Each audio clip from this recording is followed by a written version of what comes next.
Estamos hablando de violencia, estamos hablando de derechos humanos, estamos hablando de Ayotzinapa. Guillermo Estrada, tú eres de Iguala. ¿Cómo se ven las cosas desde dentro? Hay una cuestión fundamental, Pedro, que no debemos perder de vista, que es la destrucción del tejido social de una comunidad, es decir, de una ciudad como la de Iguala. Y es algo que no está muy presente y que no debemos, por eso digo que no debemos perder de vista. La gente tiene que variar sus rutinas. El centro de la ciudad está, digamos, en foco rojo. El ayuntamiento no está funcionando.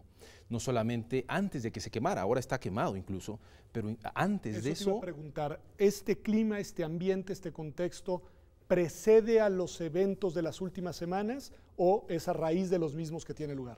No, es a raíz, Okay. es decir, del día que desaparecen los estudiantes de Ayotzinapa, ahí hay un rompimiento del tejido social, porque claro, la gente vive con miedo. Y los últimos eventos, es decir, que hayan ido y que hayan golpeado incluso negocios, saqueado, eso destruye todavía más, porque son los lugares de diversión, son los lugares de esparcimiento, es para ir a tomar el café, para ir al cine, etcétera. Y si eso no funciona en una comunidad, entonces me parece que se está destruyendo lo más importante, que es la vida diaria. Y ahí es donde no podemos dejar de poner el dedo en el renglón, porque es un trabajo además de mucho tiempo, la reconstrucción, la restauración, porque eso no se va a lograr con sancionar incluso a los responsables, que hay que hacerlo, por supuesto, sino de trabajo de mucha denuncia, pero sobre todo de mucha construcción. Ahí creo que nos debemos estacionar y ahí debemos trabajar todos. Juan Antonio, tú y yo tenemos una perspectiva distinta. Vemos estos hechos desde fuera y los vemos también conectados con otros acontecimientos más. ¿Cuál sería tu primer diagnóstico de lo que está pasando en el país?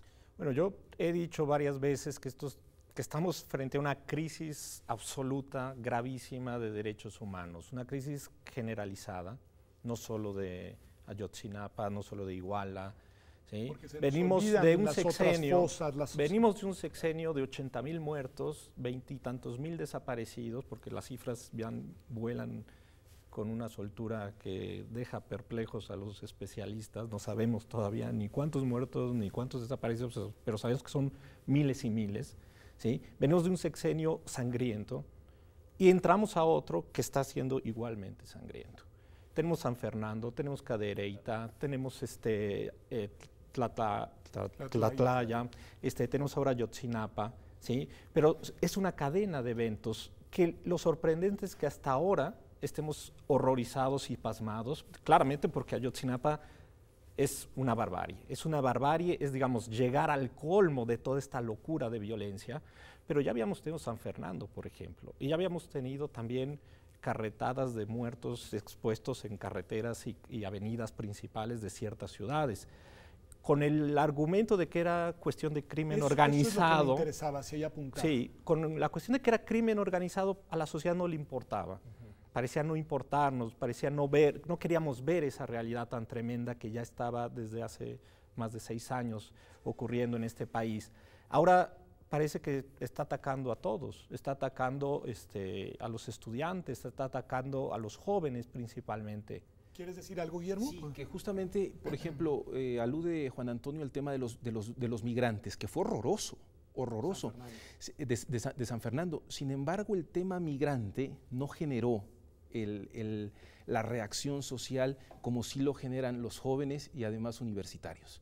Ese es un ingrediente que ha destapado la reacción. ¿Cómo interpretar eso? Porque puede parecer útil como contexto de explicación y al mismo tiempo sumamente preocupante, ¿no, Juan Antonio? Porque como si no hubiera empatía con los migrantes porque no lo somos, como si no hubiera empatía cuando se trata de presuntos delincuentes, simplemente presuntos, como el caso tremendo de Tlatlaya, que debemos de subrayar que ahí además es el ejército el actor involucrado, y como si la empatía fuera únicamente cuando hay, digamos, mayor conexión con las víctimas. ¿Cómo explicar eso? Bueno, eso yo creo que es relativamente normal. Cuando vemos la realidad o cuando la realidad nos la pintan como ajena a nuestra vida cotidiana y a nuestras relaciones personales, uno tendería a no ocuparse o a creer que, bueno, si les pasó eso, por algo será. Ese es el argumento que ocurrió en todas las dictaduras sudamericanas. Bueno, por algo los desaparecieron, ¿no? Por algo los mataron, por algo tendrían que ver.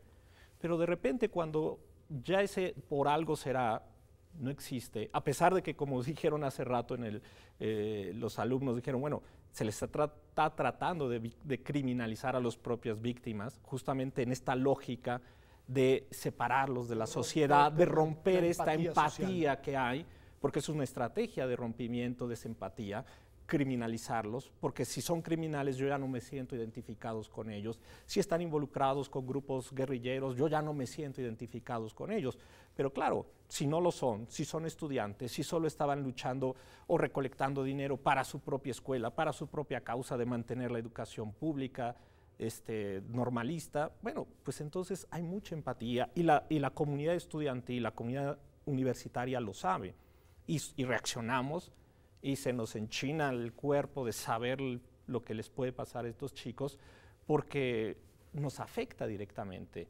Guillermo, Juan Antonio hacía mención a las dictaduras latinoamericanas en las cuales estos fenómenos de desplazamiento, de desaparición forzada, de asesinatos, de torturas, fueron una constante y una constante que escandalizó al mundo en el proceso de transiciones democráticas. Pero la paradoja es que México transitó a la democracia sin esos eventos, digamos, en su etapa, o al menos no en esa magnitud, hay que decirlo, en su etapa autoritaria, y nos estamos topando estos fenómenos una vez que nuestras instituciones funcionan formalmente bajo las reglas del juego democrático. ¿Cómo explicar esta paradoja? Eso todavía es muchísimo más preocupante, pero además estamos metidos en un círculo. Sí es cierto que no tuvimos una dictadura formal al estilo sudamericano. Sin embargo, las desapariciones forzadas existieron y existieron también en Guerrero y existieron en Iguala y en 1962 hubo una masacre, luego en 65 hubo otro y sabemos perfectamente los hechos de la guerra sucia en el estado de Guerrero y luego transitamos a instituciones democráticas fuertes que no vamos a discutirlas por ahora, lo vamos a dar ya como un hecho y sin embargo dimos una vuelta. Y estamos otra vez en el punto de partida de 1960 en México. Quizá, pero eso solamente sería para reflexión y para hacer lo que nos toca, me parece, saber si esas instituciones sólidas democráticamente nos pueden abrir una nueva ruta de salida. No era la de 1960 ni la de 1970. Quizá ahora tenemos más herramientas para salir, pero eso tenemos que escribirlo, denunciarlo, dialogarlo. Eso está por verse todavía. ¿Tú crees lo mismo, que las instituciones que tenemos hoy pueden ser el vehículo para sortear esta crisis en materia de derechos humanos? Yo soy menos optimista al respecto porque creo que parte del problema con nuestra democracia es que transitamos con instituciones corrompidas, con políticos corruptos, que ya venía de lejos, pero cuando se le agrega el ingrediente del crimen organizado, el crimen organizado encuentra en nuestras instituciones un lugar propicio para florecer y para implantar su ley, digamos, la ley del narco. ¿Sí? ¿Por qué? Porque los políticos de por sí eran corruptos, las instituciones eran débiles en ese sentido, y entonces es muy fácil para el crimen permearlas. Ahora tenemos el problema de todos no solo de los criminales, tenemos el problema de los políticos que están trabajando para ellos, que son muchos, que están en Michoacán, que están en Tamaulipas, que están en Nuevo León, que están en todo el país, ¿sí? Entonces yo creo que ahí tenemos un problema. Nuestra democracia transitó electoralmente, pero institucionalmente la corrupción permaneció. Y esa corrupción es lo que nos está generando parte de este problema. Es un diagnóstico durísimo. Les pediría que después de un corte miremos a otros actores. Me interesa saber qué opinan del papel que tiene la universidad, que tenemos nosotros los universitarios, y también el papel que tiene la sociedad en un sentido más amplio para enfrentar la coyuntura en la que estamos inmersos. Quédese con nosotros, estamos hablando, como usted puede ver, de derechos humanos, de Ayotzinapa, de violencia, de esto que nos está pasando en el país y que es, lamentablemente, nuestro presente que se está prolongando hacia adelante. Ya regresamos.